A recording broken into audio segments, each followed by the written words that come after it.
Everybody, this is Jen Braley, Gold Ambassador from North Canton, Ohio, and I am here today to share some tips with you on filling your calendar so that your hosts and clients can be a part of our big birthday celebration that will be happening next month. I'm going to share two of my favorite kinds of in-person experiences and give you some suggestions on why those might be great for you to try. So first is going to be meal prepping, and the reason I love meal prepping so much is because it's providing a solution.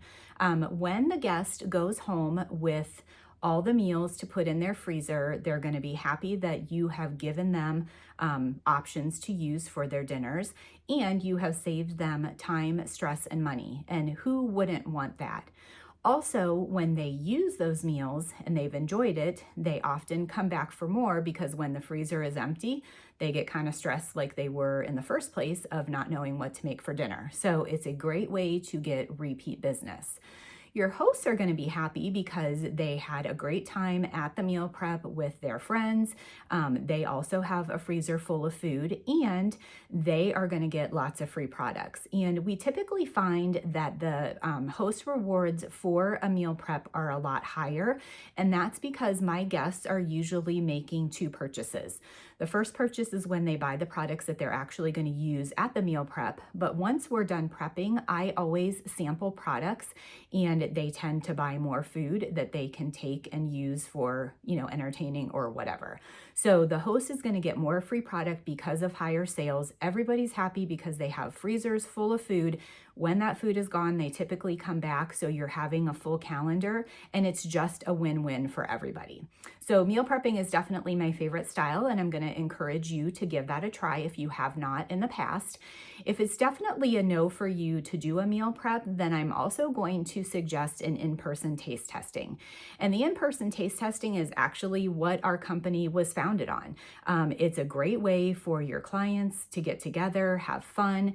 You're going to build a connection and a relationship with them at the experience. You're going to share recipes and kitchen tips and hacks and ideas, and that gives them the confidence to go home and use those products. Back in the day, we used to hear people talk about their Tastefully Simple shrine that they had in their kitchen.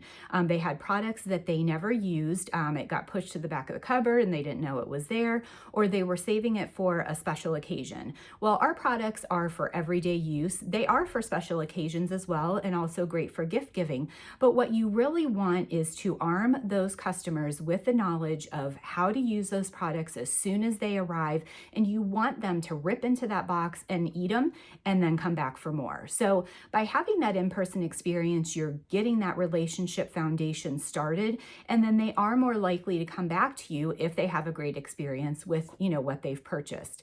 The other part of that is we know that when you are tasting things in person, the sales are going to be higher than what you're seeing online because they're not getting the benefit online of all the tips and things that you shared. So go ahead and schedule those in-person experiences because they're a lot of fun, and it'll gain you repeat business from those customers when you've built that connection with them. If you're not sure how to start by asking for someone to host an experience, maybe start with a close friend or two, or ask a family member.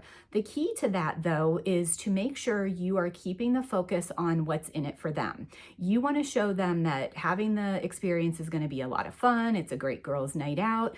They're going to earn free products, and that's why they want to do it, not because you want them to host a party. So keep the focus on them and try to fill that calendar.